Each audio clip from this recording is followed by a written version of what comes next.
A Big Ten SEC mega conference seems to be on the way, unless Congress steps in. You're talking ball with the Big Ten Squad, sponsored by Game Time.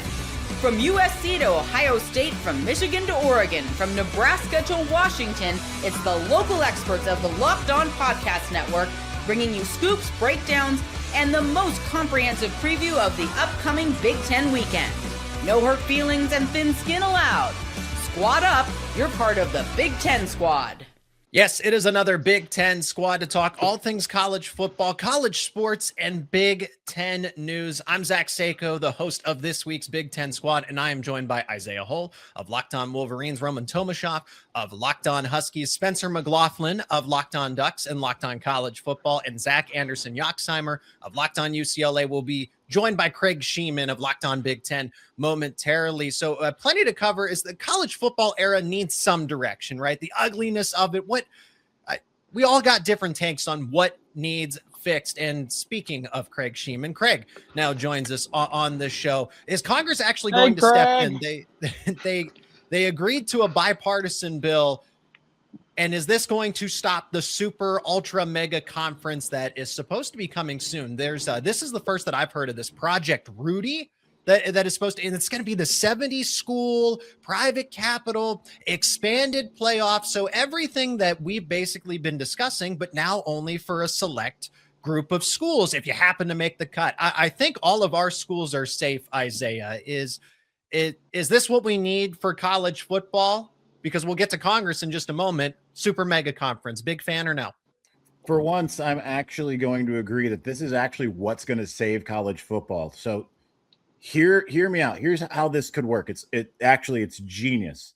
What you do is you take all of these 70 teams and you divide them in to these different regions, right? So then you've got different that play each other.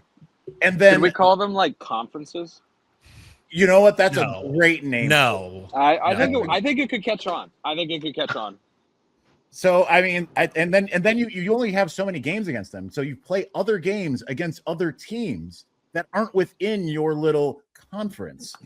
I mean, that's kind of where we're headed. I actually did a mock of this on Locked On Wolverines back in 2020 and said, like, okay, if you're going to do all this expansion, expand again, and then just contract again. And that's kind of where we're weirdly headed. Craig, you are Mr. Big Ten, so you're going to have the most nuance with all of this. Super conference, Congress. Again, we'll get to Congress specifically and what they've conjured up here. But are you fearful of the mega conference? But since the Big Ten and the SEC survive, it's kind of not all that bad. And then you pick and choose which schools from the other conferences would join along, because that would be about 30 plus more schools that come in. My vision has always been on Lockdown Big Ten, probably by the end of this decade when the new TV deals get going, would be that the ACC and the Big 12 would implode because their TV deals are so bad. And then the good teams are going to scurry like musical chairs. So the SEC and the Big Ten, and the SEC and the Big Ten will be about 24 teams each. And then that's going to be your super conference. And everybody else who's left behind, they're going to be some sort of subdivision.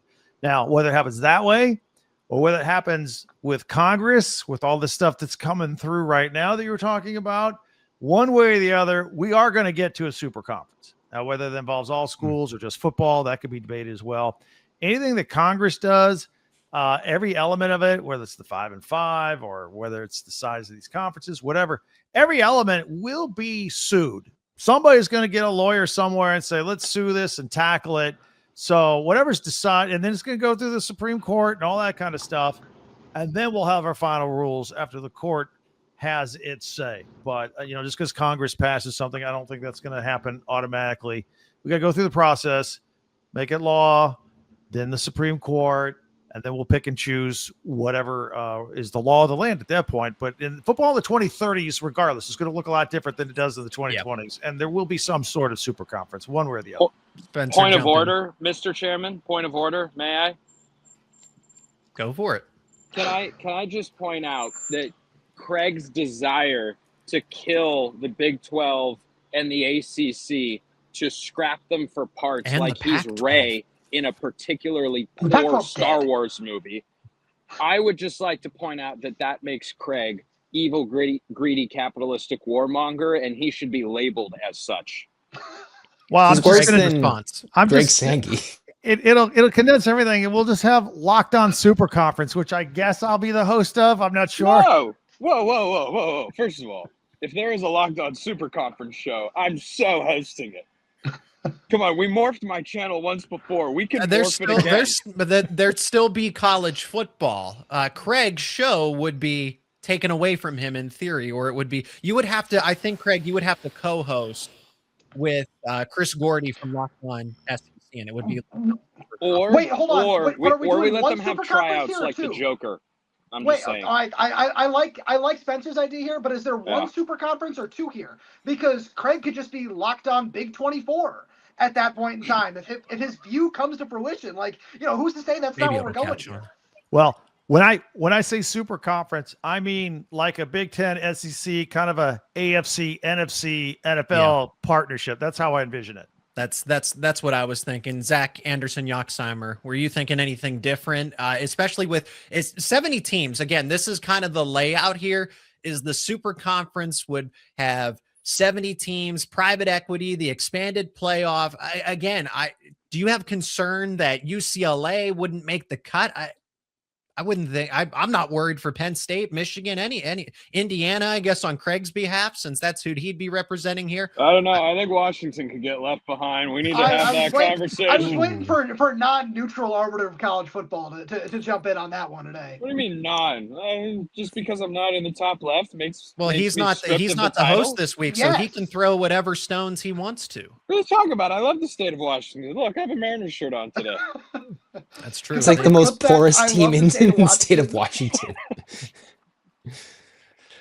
Get back to the point, though. I would say UCLA, we've had two outspoken coaches. We have Mick Cronin, who says anything he likes. He's kind of talked about how athletic departments are sinking. So if you go to a super conference, that could really alleviate a lot of these pains if you go college football only. Chip Kelly, I think, floated this idea around when he was UCLA coach a few years ago, when it was like, these people, we should break off, have football conferences only, and maybe make that into a super conference. Would I be worried that UCLA wouldn't get pulled? They already got pulled into the Big Ten. I don't think they're going to leave Los Angeles, Westwood, or the Rose Bowl out of it for the time being with UCLA football. No, if we left UCLA behind, we would just take the Rose Bowl from you. I mean, they're trying to leave it behind anyway. Yeah, but they left the Rose Bowl, so it's just not yet. We would just we would just confiscate it under eminent domain. Where are you exactly? I would assert my authority. Where are you going, Spencer? Are you on the run? I'm going to my car. Well, he's practicing for the Mariners 5K. No, I'm walking through downtown Portland right now. It's a lovely day in my technically my home city, but really I'm from like 20 minutes south of here. But I haven't been here for a long time. But I have to get to my car. That's where I'm actually going. But I didn't want to jump out before we got through the first segment. Thank you for all the ambiance of downtown for our audio listeners. Just love. You're so welcome. Did you want more visuals here? Hold on. I got the visuals are good for the YouTube channel. There's a really. I have no idea how to flip my camera around in this particular app. Grandpa doesn't know how to use technology. Look at that church. Look at that church. That's beautiful architecture right there. That's European-esque. And I just ate at the greatest cupcake shop in the world, Stank Cupcake. If you ever go to Portland, I promise you better get there before they run out. They were almost all out of cupcakes when I got there. I would have been heartbroken if I hadn't got one. It is like Oregon's non-conference schedule. Nice. That was good.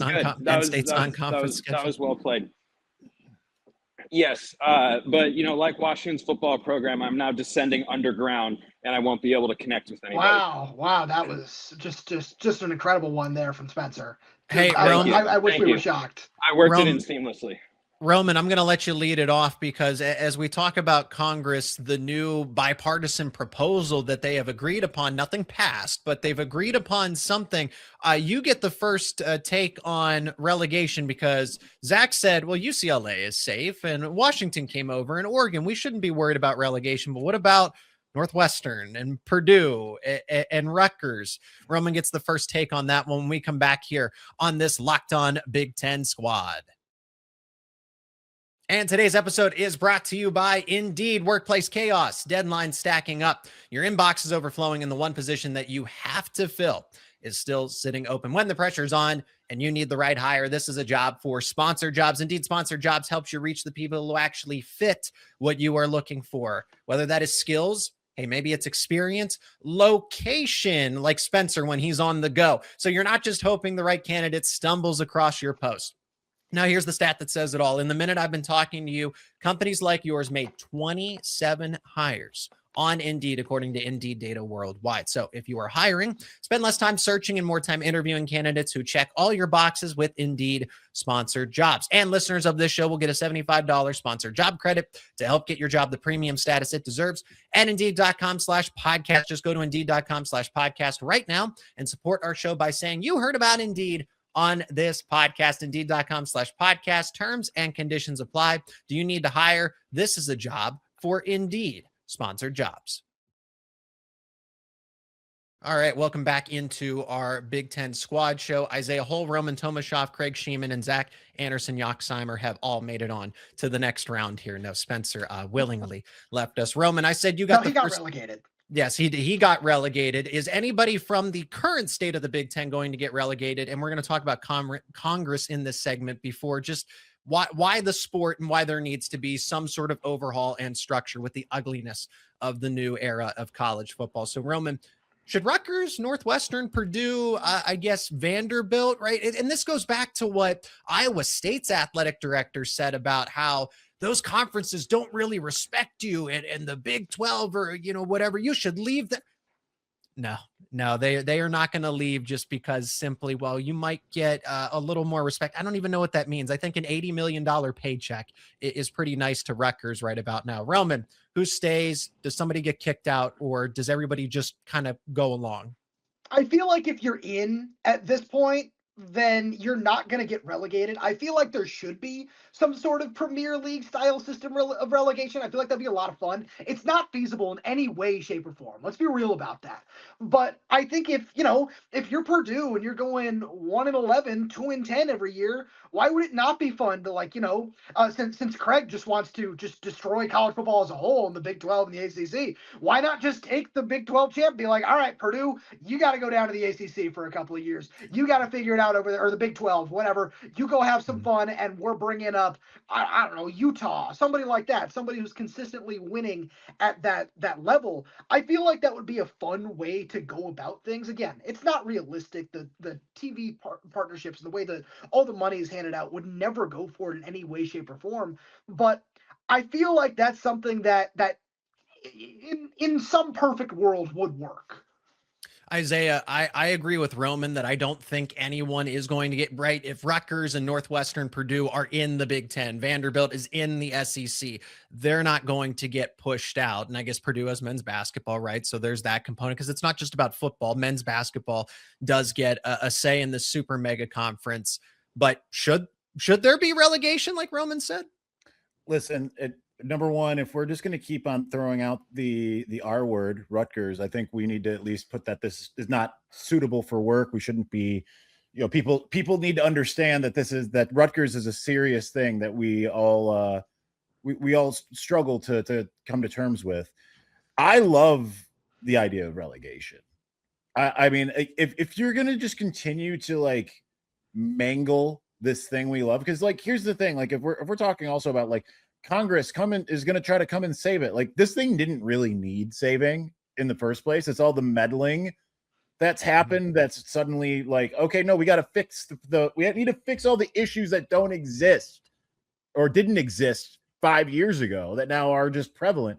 So if you're just going to continue to meddle to that point, make it more fun. Make it to the point where it's you've got to fight and scrap and claw that much more. If you're going to have this 512 team playoff and all of these things that you're doing, seems reasonable. Yeah. Then make it so hey, you have to get your act together if you want to be in the big leagues. And even with that, you could see even a team like Michigan under Rich Rod, very well could have been at that bottom level, right? It's just to get to that point where it's even the big dogs might just have a down year, and it's all right, that just becomes that much more entertaining to some degree. So I'm with that idea rather than all this other tomfoolery they're doing.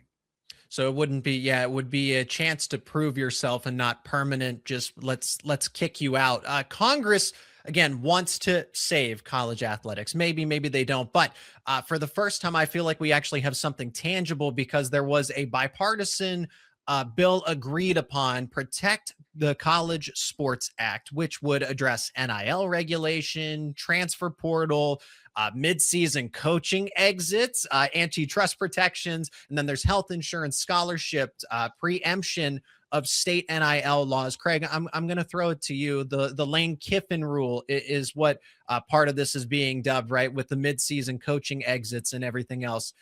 The bill would reportedly limit athletes to one unrestricted transfer and then, yeah, preventing coaches from leaving before the season ends. Okay. Is this a waste of time? Is there even any point to this? Because the SEC and the Big Ten, with what we just talked about, what they want to do, does this have legs, or are you just saying that they're just doing it for show? Probably a little bit of both, but I've heard people in and out of sports and business say, look, get your act together, because the last thing you generally want is for Congress or the government to get involved and tell you the rules of how to do your business. It's usually not in your best interest to let them make all the rules and then decide, and then you get pigeonholed into something you might not like. Back to the eviction thing. We talk about Iowa State's athletic director, Jamie Pollard. 2 years ago, he started talking about, again, he's in the Big 12, how the Big 10 and the SEC would start evicting bottom feeder schools. Well, 2 years ago, there was no bigger bottom feeder school than Indiana University. Look at them now. So you got to be careful who you're going to bounce out of these things. I just kind of want to tie that last topic together. But yeah, you don't want Congress making rules for you, but it looks like we're at the doorstep of that happening right now. Zach, your expectations for maybe at least Congress kickstarting some uniformity in college athletics? I mean, how many lawsuits does it take to break it down, right? You can do your over-unders. What's the spread? I think the big thing is, does any of this hold up in court, right? What's brought college sports down is just a lawsuit that's led to, can you hold Diego Pavia to 4 years of eligibility in JUCO and D1? It's endless lawsuits that they're trying to prevent, to allow other athletes to have extra eligibility, transfer 30 billion times. And I guess we're trying to fix it, but is it going to take one lawsuit, one little rabbit hole to go down for one lawyer to figure it out, one kid to feel like they're wronged in the 5 for 5 with this upcoming class? There's so many things. And one more point on relegation, UCLA crushed USC in the Crosstown Cup this year. So I think USC hasn't held up their weight in 2 years. What have they really done in 2 years in the Big Ten? Craig, what's the timeline for all of this, where we're going to get some answers? Is it in a year? Is it 5 days? Because you said in the 2030s, it's going to look radically different. I think in the 2030s, if it happens naturally with the expiration of the TV deals that are currently in place, I think 2030, 2031, depending on the conference. Let's say hypothetically, Congress actually does something and passes something here.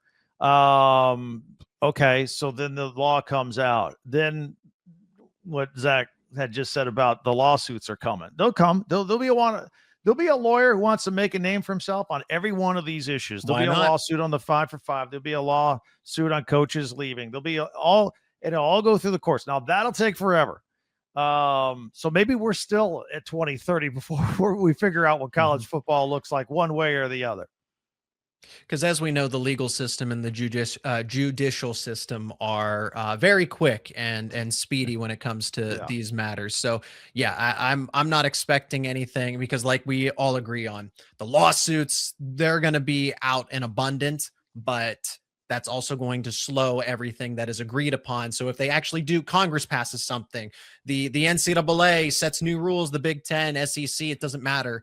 It's all going to go through court first. And that's just one aspect of all of this ugliness in the new era of college athletics, primarily college football. But what's the biggest concern? What are we trying to solve here? Is it scheduling? Is it NIL? Is it guys gambling on their own teams? We're going to talk about that next here on this Locked On Big Ten Squad.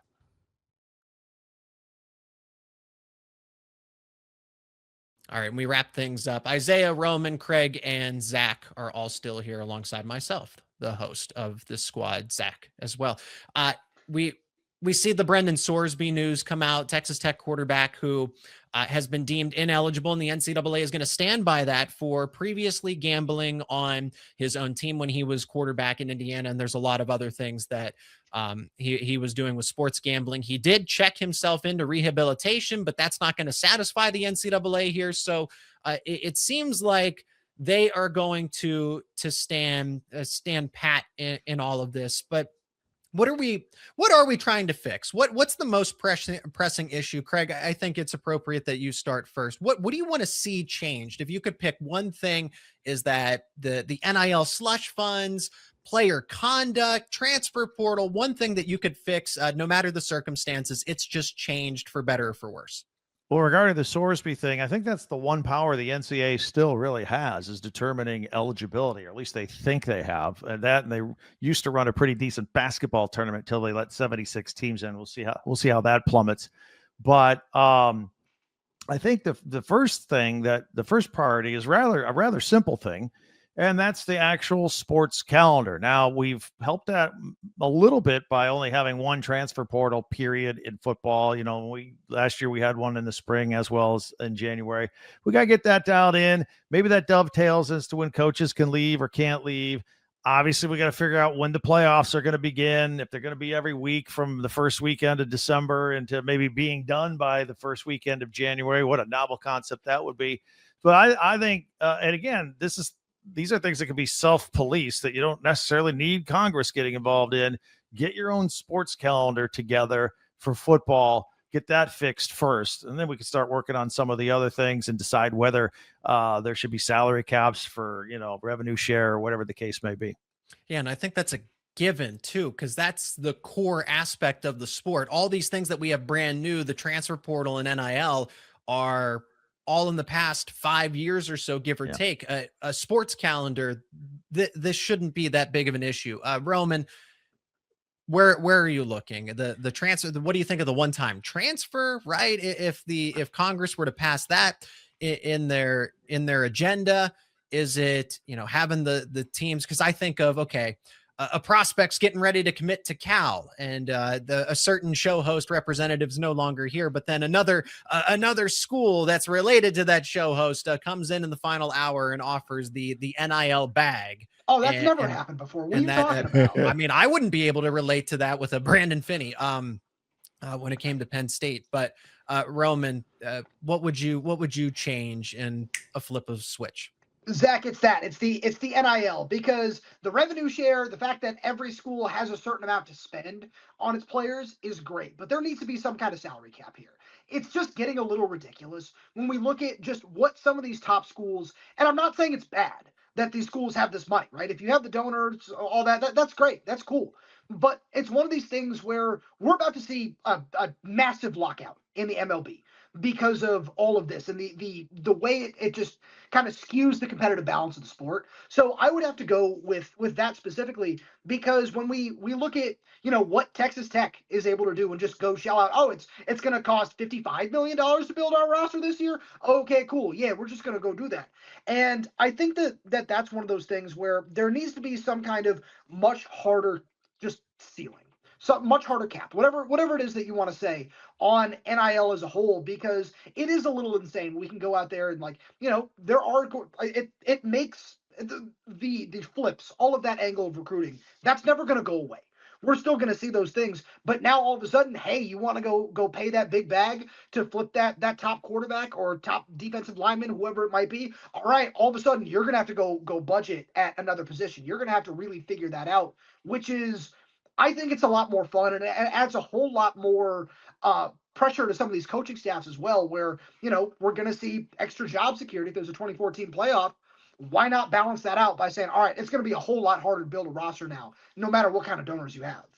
Isaiah, how do you tell a sponsor or a donor when these agreements are private, right? These are contractual agreements. It's different in the NFL with employment. And this isn't to dunk on Roman, it's to push back, because the automatic objection is, how do you tell someone you're not allowed to spend your money and create a sponsorship with said player. There just might happen to be some pay for play involved because I'm affiliated with my favorite university or where I graduated from. And if you want this sponsorship deal, you got to come to this school. I mean, I think, and Roman, I hope you know I love you with the bottom of my heart. This is not a personal thing, but like I think you have to address it at the institutional level. And I have a graphic that a very important graphic, and I'll read it out here in a moment. But this is what, I don't know if it's going to focus. It says stop being poor. So that's what first institutions that have an issue with, you know, being able to meet those standards, and other schools are stealing, just stop being poor. Ultimately, I think that I don't have a problem with the money in it as much, because it's kind of like market value type of thing, right? Like if someone wants to spend the money on someone, and yeah, they're driving prices up, and that's kind of frustrating, and it's kind of changing things. But I think it's really not people in the Big Ten, outside of like small internecine fights for, you know, certain players, like you mentioned Brandon Finney and whatever. But like generally it's more the SEC that's kind of throwing up in arms, because they're used to having a monopoly on being able to pay, and doing so quietly with car dealerships. And the Big Ten steps up and suddenly has it's like, oh, hey, we can pay actually a lot more, and we can equalize the playing field. So I actually have no problem with that, because it equalized the playing field. What I want to see ultimately, though, is less that, like, I wouldn't mind putting at least some kind of cap on the amount of transferring. Right. I don't mind more than one time, but like when you see guys and they have graphics and it's like they literally were at 6 schools in like a 5-year period. Yeah, that's a problem. But like, to me, the biggest thing is what Craig said, the calendar. And I don't see a problem with the calendar. No one was really complaining about the calendar and say like 2018, 2019, 2021, right? Like, and part of that was by having a smaller playoff. And I know you're not going to put the toothpaste back in the tube. It just, to me, it was all so much better when it was that. And no aggressive transfer portal as well. So Zach, I'll let you have the final word here. Not myself. I'm not speaking in third person. Well, I guess I do, because I got to close the show. Zach Anderson, Yoxheimer, is college football ugly? Is it bad? Because Isaiah makes a great point that, well, before all of this, before the transfer portal, and this is something that I think about a lot, the SEC had a stronghold over college football. It was Alabama decisively. And then Georgia gets in there, but we kind of figure out that team building and program building is not all equal. And now that it is, because all resources are kind of available at this point, some schools have more than others. We have Indiana winning a national title. So this is what it has spawned.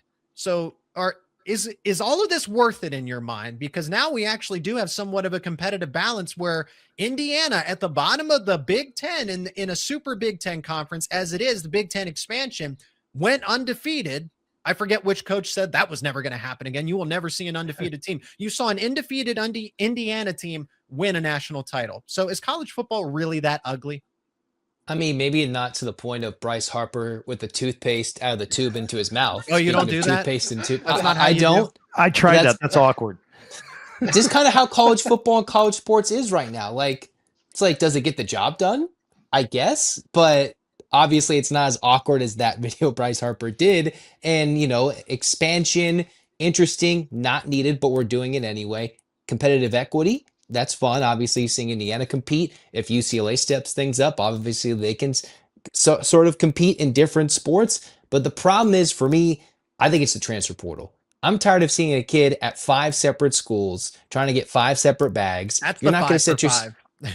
Like if it's 5 for 5, it's not supposed to be 5 separate schools. Let's incentivize them to stay at one school, right? It's one thing to give a big bag, but kids love to play.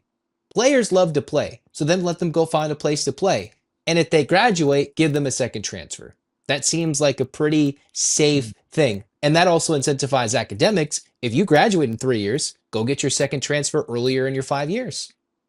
Players do that. It's tough. It's rough. But I would say the transfer portal is probably the thing where it's like, how often do you know everybody on your roster is going to be there the next year? You don't. The beauty of college sports used to be, oh, these guys might stay there a couple years in a couple of sports. You think this team might build. Nope. Your conference player of the year, freshman of the year is going to another conference. And then this big conference going to another conference. And it can be fun. It's entertaining for us to talk about. But I think it's really killing college sports as a whole. We got a great group of guys every time we get together for a Big Ten squad. Zach Anderson Yoxheimer of Locked On UCLA just closed us out there. Craig Sheeman of Locked On Big Ten is here. Roman Tomashov of Locked On Huskies. Isaiah Hull of Locked On Wolverines. We also had Spencer McLaughlin of Locked On Ducks and Locked On College Football as he was on the road out and about in Portland. I guess I disclosed his location there. My name is Zach Sago, the host of Locked On Nittany Lions, and very privileged to be hosting this week's squad. We'll catch you again next week to talk all things Big Ten and college athletics here on the Locked On Podcast Network.